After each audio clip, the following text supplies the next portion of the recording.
हरदोई में कोर्ट ने 3 साल की मासूम बच्ची से रेप के आरोपी को मौत की सजा सुनाई। साथ ही 1 लाख रुपए का जुर्माना भी लगाया। करीब 4 साल चले मुकदमे में दलील और सबूतों के आधार पर कोर्ट ने पूरे मामले को रेजिस्ट्रेट ऑफ रेयर मानकर दोषी को फांसी के फंदे पर लटकाने का हुक्म दिया है और इस घटना को अंजाम बच्ची के सगे ताऊ ने दिया था।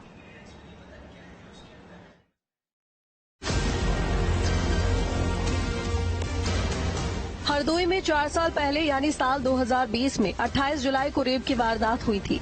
ये घटना सांडी थाना इलाके में हुई थी, जिसमें एक ताऊ ने अपनी 3 साल की मासूम भतीजी से रेप की वारदात को अंजाम दिया था। वो बच्ची को अपने साथ घुमाने के बहाने ले गया था और बाद में घर छोड़ दिया। बच्ची को खून से लथपथ देखने के बाद आरोपी के खिलाफ केस दर्ज कराया गया था। मामले में 35 साल के ईश्वर पाल उर्फ ईशू को पुलिस ने कड़ी मशक्कत के बाद गिरफ्तार किया था। पॉक्सो एक्ट के तहत बीते 4 साल से मासूम बच्ची से रेप का मुकदमा अपर जिला कोर्ट में चल रहा था। इसमें जज ने 35 साल के आरोपी ईश्वर पाल को 1 लाख रुपए जुर्माना और फांसी की सजा सुनाई। कोर्ट ने इस केस को रेयरेस्ट ऑफ रेयर बताते हुए दोषी को फांसी के फंदे से लटकाने की सजा सुनाई है। जज ने कहा कि ऐसे नर पिशाच समाज के लिए घातक हैं। अभियुक्त ने हत्या की होती तो शायद सजा कुछ और होती। जो अपराध इसने किया उसमें बच्ची की हत्या हर पल और हर दिन होती है। इस दोषी जैसे लोग समाज में रहने लायक नहीं हैं।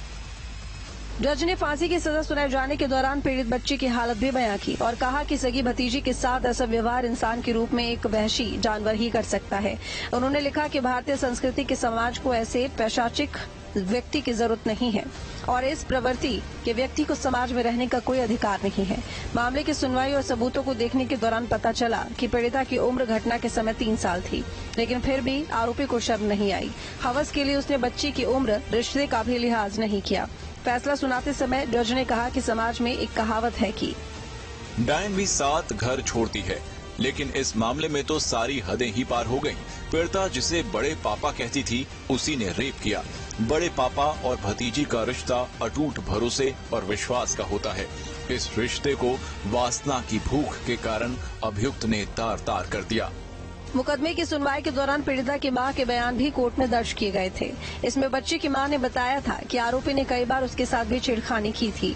इसके कारण बच्ची के पिता ने कई बार अपने भाई को पीटा भी था। जज मोहम्मद नसीम ने रामचरितमानस के किष्किंधा कांड की पंक्तियों का उल्लेख भी फैसले में किया। फैसले में लिखा है कि अनुज वधू भगिनी सुत नारी 69 कन्या समय चारी इन्हीं को दृष्टि बिलो कई जोई ताहि बधे कुप पाप न होई। इसका मतलब ये हुआ कि छोटे भाई की स्त्री, बहन, पुत्र की स्त्री और कन्या ये चारों समान हैं। इन्हें जो भी कोई बुरी दृष्टि से देखता है उसका वध करने में कोई पाप नहीं होता। अभियुक्त ने कोर्ट में तर्क दिया था कि उसने कोई अपराध नहीं किया। भाई ने उसकी जमीन हड़पने के लिए षड्यंत्र के तहत झूठा मुकदमा दर्ज कराया है। अभियुक्त के पास 2 बीघा कृषि योग्य भूमि है। कोर्ट को वो अपने बयानों के पक्ष में कोई सबूत नहीं दे पाया।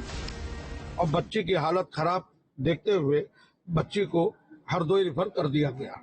हरदोई में भी बच्ची की हालत अच्छी ना देखते हुए डॉक्टरों ने उसको लखनऊ राम मनोहर लोहिया संस्थान उपचार हेतु रिफर कर दिया। फैसला सुनाए जाने के दौरान दोषी को कोर्ट के कटघरे में खड़ा किया गया था। अपर जिला जज ने जब सजा सुनाई तो उसके चेहरे पर ना तो पछतावा दिखा और ना ही आंखों में आंसू। अपर जिला जज ने फैसले में भी कहा, अभियुक्त ने खुद को निर्दोष बताया था, लेकिन दोष सिद्ध होने पर भी उसने भतीजी के साथ की गई घटना पर कोई पछतावा तक नहीं किया। Team news state.